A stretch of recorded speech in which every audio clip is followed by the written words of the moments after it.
Aujourd'hui, on va commencer par le test diagnostique. Alors, suivez avec moi, on va lire le texte et on va commencer par les questions de la compréhension de l'écrit. Texte 1.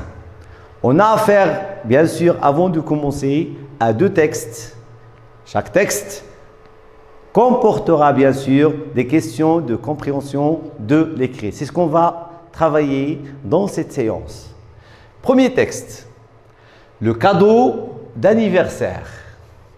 Amy et son papa passaient souvent devant une petite boutique de jouets. Mais ils ne s'étaient jamais arrêtés pour regarder à l'intérieur. Et puis, un jour, Amy appuya son nez contre la vitrine, regarda un moment, puis appela son père. « Oh papa, regarde ce joli clown, je veux l'acheter. »« Nous verrons, » répondit-il, « c'est bientôt ton anniversaire. »« C'est quand mon anniversaire ?» demanda la petite fille. « Dans 2 jours, » répondit le père. Le lendemain, ils revinrent et entrèrent dans la boutique. « Puis-je vous aider ?» demanda le marchand. « Oui, » répondit le père, « j'aimerais acheter ce clown à ma fille. Il fêtera demain son anniversaire. » À ce moment, une femme entra dans la boutique.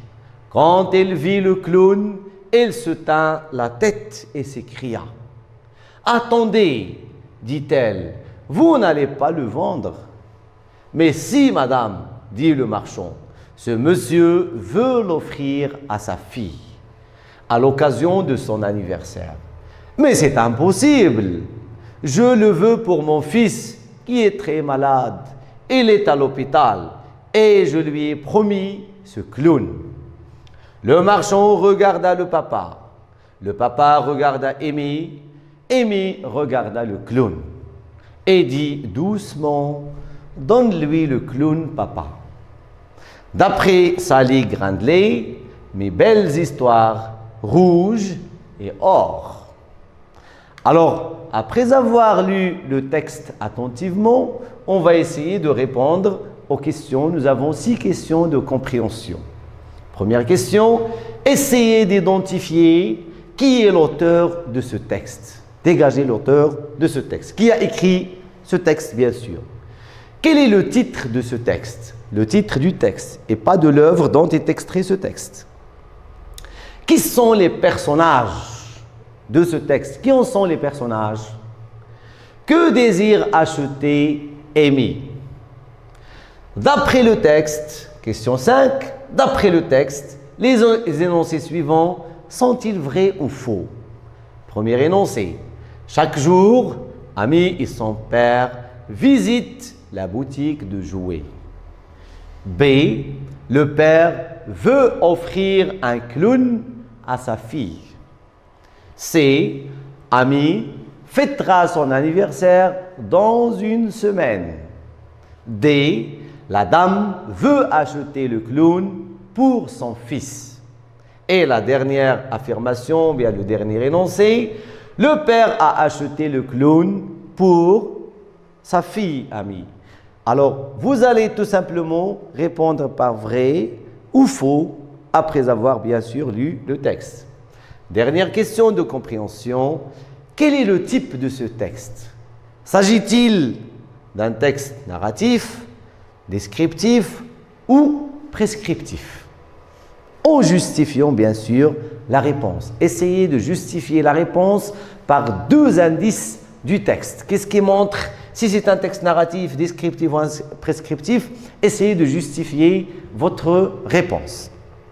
Maintenant, on va passer au deuxième texte. On va travailler le deuxième texte, bien sûr. Texte 2. Dans le livre dont ce texte est extrait, des enfants et leurs grands-parents ont constaté la mort de leur arbre préféré, un érable. Un voisin, Vincent Don, en venant couper l'arbre mort, avait affirmé « Les arbres ne meurent jamais ».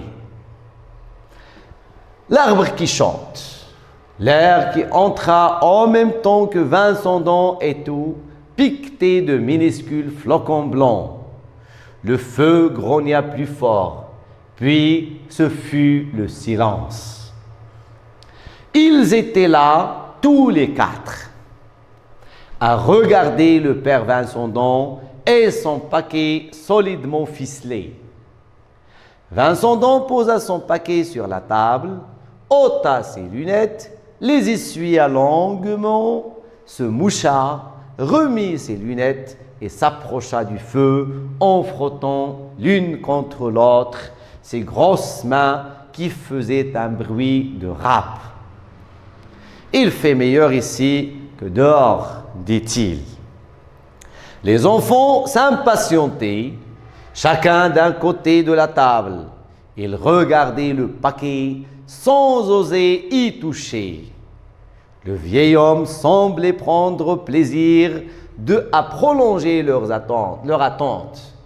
Il les observait du coin de l'œil et adressait aux grands-parents des sourires complices. Enfin, il se retourna et dit « Alors, qu'est-ce que vous attendez pour l'ouvrir? Ce n'est tout de même pas à moi de défaire le paquet. » 4 petites mains volèrent en même temps. Les nœuds étaient nombreux et bien serrés. « Prête-nous tes ciseaux, grand-mère. »« Non, dit Vincendon, il faut apprendre la patience et l'économie. Défaites les nœuds et n'abîmez rien. Je veux récupérer ma ficelle et mon papier. » Les grands-parents, aussi impatients que leurs enfants, attendaient, suivant des yeux chacun de leurs gestes. Enfin, le papier fut enlevé et une longue boîte de bois roux et luisant apparut. Il était plus large d'un bout que de l'autre. Vincendon s'en approcha lentement et l'ouvrit. À l'intérieur, dans un lit de velours vert, un violon dormait. « Voilà, dit simplement le vieil homme. Ce n'était pas plus compliqué que ça. À part les cordes, le velours et les crins de l'archer, tout se trouvait au cœur de votre arbre. » « Mon Dieu, répétait grand-mère, qui avait joint ses mains en signe d'admiration. Mon Dieu, que c'est beau! Ça alors, bégayait grand-père. Je te savais très adroit, mais tout de même. Le vieil artisan souriait. Il passa plusieurs fois sa main sur sa moustache avant de dire « Vous comprenez pourquoi je ne voulais pas laisser entrer dans mon séchoir. Vous auriez vu des violons, des guitares, des mandolines et bien d'autres instruments. Et vous auriez tout deviné. Eh oui, je suis luthier. Je fais des violons. Et l'érable, voyez-vous, c'est le bois qui chante le mieux. » Sa grosse main s'avança lentement pour caresser l'instrument. Puis, il se retira toute tremblante. « Alors, dit-il à Gérard, tu ne veux pas essayer de jouer? Tu ne veux vraiment pas faire chanter ton arbre? Allons, tu peux le prendre. Il ne te mordra pas.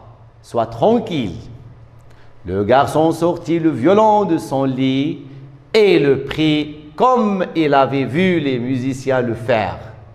Il posa l'archet sur les cordes et on tira un grincement épouvantable.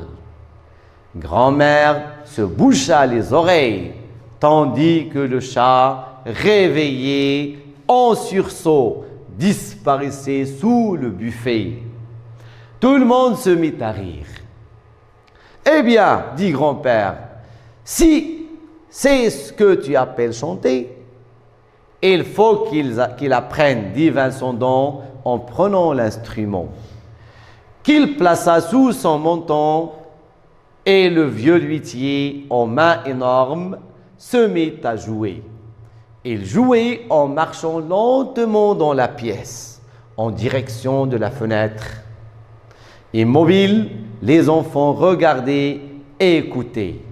Vincent Don jouait, c'était vraiment l'âme du vieil arbre qui chantait dans son violon.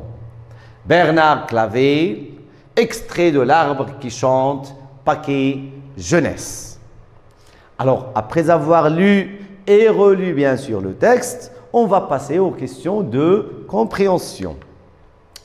Première question, qui sont les personnages de ce texte?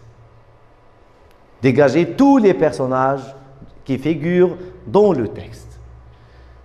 Deuxième question, de quelle œuvre est extrait ce texte? D'où on a extrait ce texte? Il s'agit bien sûr d'un extrait. Alors, de quelle œuvre, le titre de l'œuvre dont est extrait ce texte? 3. Répondez aux questions suivantes par une phrase. Répondez par une phrase, une réponse complète. A. Quel est l'instrument que Vincent Don offre aux enfants? Alors, Vincent Don a offert un instrument de musique aux enfants de ses voisins. De quel instrument s'agit-il? B. D'après Vincent Don, quel est le bois qui chante le mieux? Quel est le type de bois qui chante le mieux? Quatrième question. Encadrer. Dans le texte, on va revenir au texte et encadrer deux expressions qui montrent que le grand-père et la grand-mère sont admiratifs du travail fait par Vincent Don. Les grands-parents des enfants, ils ont admiré le travail de Vincent Don, leur voisin. Vous allez encadrer et dégager dans le texte deux expressions qui montrent qu'ils sont admiratifs au travail de Vincent Don. 5. Cochez la bonne réponse et justifie ta réponse. Justifier ta réponse. L'histoire se déroule. Est-ce en été ou en hiver? Vous allez cocher la bonne réponse et vous allez justifier. Quelle expression du texte a permis de répondre? C'est la justification. Question 6. Coche la bonne réponse. À la ligne 32 du texte, dans la phrase « Allons, tu peux le prendre, il ne te mordra pas, sois tranquille ». Le pronom « tu » remplace Gérard, Vincent Don, le violon ou autre réponse. Vous allez cocher la bonne réponse. Qu'est-ce que le pronom « tu » remplace dans cette phrase? Ensuite, le pronom « le », qu'est-ce qu'il remplace? Est-ce Gérard, Vincent Don, le violon ou autre réponse? Question 7.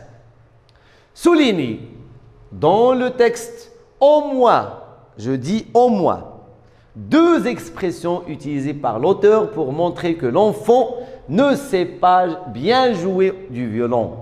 Vous avez dégagé au moins, vous pouvez, si vous en trouvez plus, dégager plus de deux. Au moins, il faut avoir deux expressions. 8. Dans la phrase, 4 petites mains volèrent en même temps. Le verbe voler est employé au sens figuré. Invente une phrase où ce verbe est employé au sens propre. Et c'est le verbe voler, il est employé au sens figuré parce que les mains, ils ne volent pas. Alors, ce que vous allez faire, vous allez utiliser le verbe voler dans une phrase dans laquelle on exprime le sens propre, le vrai sens du verbe voler. 9e question, entoure la bonne réponse. Le grand-père a coupé un arbre mort chez Vincent Don pour faire du feu. Vincent Don, pour le remercier, a apporté son violon et joue de la musique pour toute la famille. C'est la première réponse. Deuxième, Vincent donc a coupé un arbre chez ses voisins. Il a ensuite revendu l'arbre et grâce à cet argent, il a offert un violon à ses voisins. Question 4, 3. Vincent donc a coupé un arbre mort chez ses voisins. À partir de cet arbre mort, il leur a fabriqué un violon. 4. Vincent donc a coupé un arbre chez ses voisins et a récupéré le bois. Pour les remercier, Vincent donc leur a acheté un violon. Quelle est, parmi ces 4 réponses, ces 4 propositions, quelle est la phrase qui résume un peu le texte, la vraie phrase qui résume un peu le texte? Dernière question, explique ce que veut dire cette phrase. Le garçon sortit le violon de son lit. Revenez au texte et cherchez la partie dans laquelle est dite cette phrase et essayez d'expliquer la phrase. Qu'est-ce qu'on veut dire avec cette phrase? Maintenant, on va passer à la langue et la communication. On va maintenant s'appuyer et on va attaquer le côté de la grammaire dans cette activité. Première question de grammaire. Dans chacune des phrases suivantes, entoure le verbe conjugué et souligne son sujet. Vous avez 2 phrases. Vous allez entourer seulement le verbe conjugué, les verbes seulement conjugués, et vous allez souligner le sujet de chacun de ces verbes qui sont entourés, bien sûr.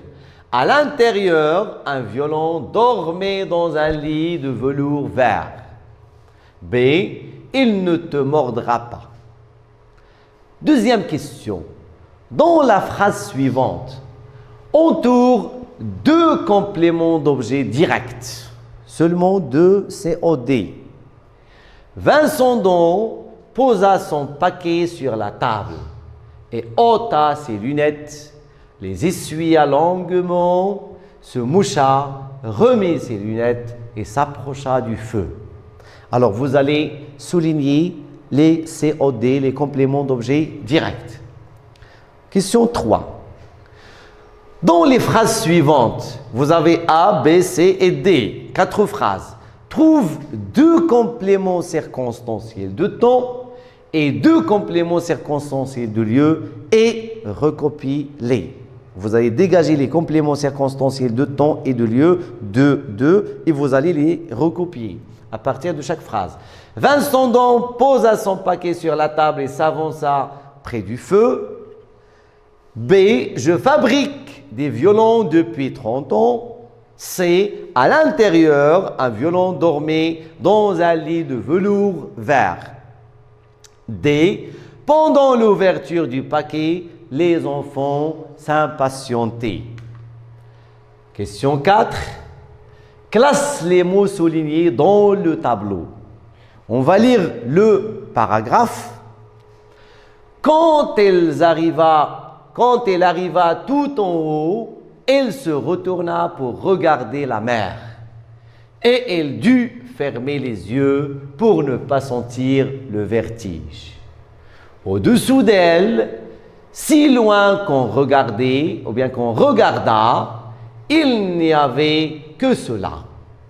La mer immense, bleue, la mer emplissait l'espace jusqu'à l'horizon agrandi. Et c'était comme un toit sans fin, un dôme géant fait de métal sombre où bougeaient toutes les rides des vagues.